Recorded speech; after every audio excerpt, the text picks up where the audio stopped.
David va reconnaître la piste. Il va découvrir le terrain en compagnie d'un autre Français, Sébastien Tortelli, qui en est déjà à sa 2e saison aux États-Unis. David est accompagné de son mécanicien. Il va falloir adapter la machine au tracé. On fait la reconnaissance ensemble au cas où il faudrait faire des changements sur la moto.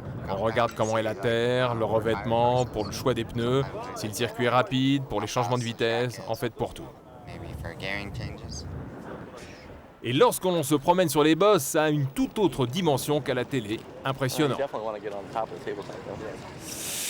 Si on se rate, oui, c'est pas terrible. Mais bon, sur le côté, il y a déjà de petits appels que sûrement des pilotes ont fait. Comme on voit celui-là qui est en train de faire là actuellement. C'est pour les premiers coups pour être sûr de passer au-dessus. Et après, on arrive à le faire normalement sans. Il est arrivé avec un bagage technique déjà fort élevé, donc il a permis d'être à l'aise directement sur les circuits. Ce qu'il y a comme avantage, c'est que tous les circuits sur Supercross sont toujours différents, donc personne n'a un avantage par rapport à un autre.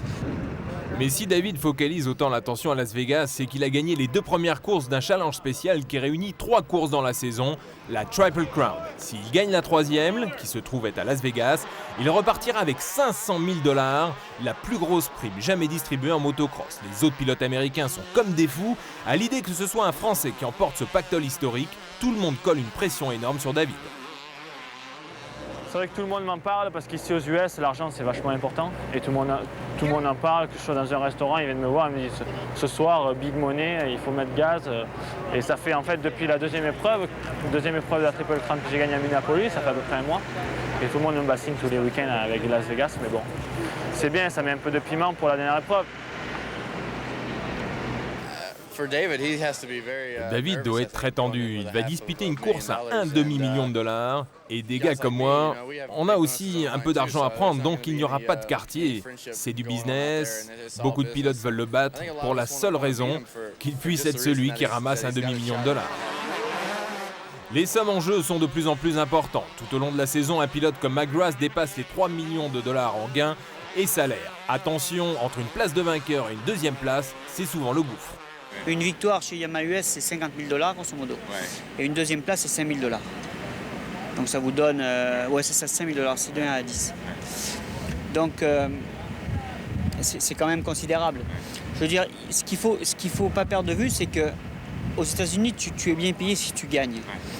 Donc il faut produire un travail extraordinaire pour gagner ici, parce que tout le monde veut gagner. Les plus gros teams, tout le monde investit ici, tous les pilotes très doués en Europe sont venus ici, comme Tortelli, une fois qu'ils ont accompli le chemin qui jugeait bon en Europe, c'était les États-Unis à tout prix, quoi. David, c'était pareil, quoi. Que l'on ne s'y trompe pas, Didier n'est pas venu aux États-Unis pour faire les pompes de son rejeton. Depuis 92, il a lâché son job pour se consacrer entièrement à la carrière de son fils. Et investissement supplémentaire, toute la famille a immigré en Californie l'hiver dernier. Je dirais que c'est 98% de sa vie, c'est le travail. C'est le travail, le repos, la récupération. Puis les 2-3% qui restent, c'est un peu de loisir ici. Mais ces 2-3%, c'est ce que les gens n'arrivent pas à comprendre, quoi. Je veux dire, tout le monde est impliqué presque 24 heures sur 24, quoi.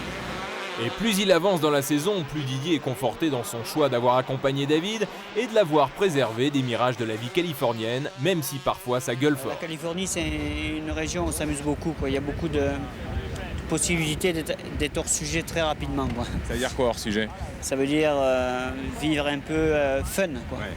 Alors que c'est toujours le même travail qu'il faut produire qu'en Europe, même plus, je pense. Le championnat est beaucoup plus difficile ici.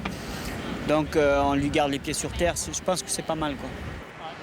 Mais pour le moment, David termine sa séance d'entraînement, il enchaîne les difficultés, mais son père ne se fait pas beaucoup d'illusions pour le pactole.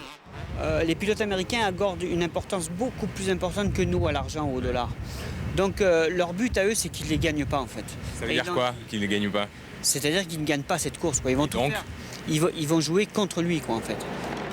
La moto est rentrée au stand, elle est aussitôt désossée pour la configurer aux besoins de David, après en avoir discuté avec un de ses ingénieurs et son père. Son père, ancien pilote de vitesse qui a couru à l'époque avec Lawson en Grand Prix, lui est d'une aide précieuse, aussi bien côté mécanique que sur la gestion de la compétition. À Las Vegas, le circuit est impressionnant. Là, ouais, là, il y a des sauts de 25 mètres. Et si c'est triple, quoi. Si le gars il atterrit dans la face de la troisième bosse, c'est bon, quoi. Il se casse les 2 poignets, les 2 chevilles et tout. La casse cette saison a été importante. Beaucoup de pilotes blessés, comme le coéquipier de David, Jimmy Button, véritable miraculé, encore paralysé il y a 1 mois à la suite d'une chute pourtant sans gravité et qui revit doucement. Un spectacle difficile pour les autres pilotes. C'est au départ qu'on pense au pire. Bon, après, quand le premier tour est passé, on pense à ce que la course se déroule dans les meilleures conditions possibles et qu'il donne le maximum de lui-même. C'est très dangereux, donc il faut avoir une marge de sécurité. C'est ce que j'essaye d'avoir et de rouler à 90% pour toujours être assez loin de ma limite.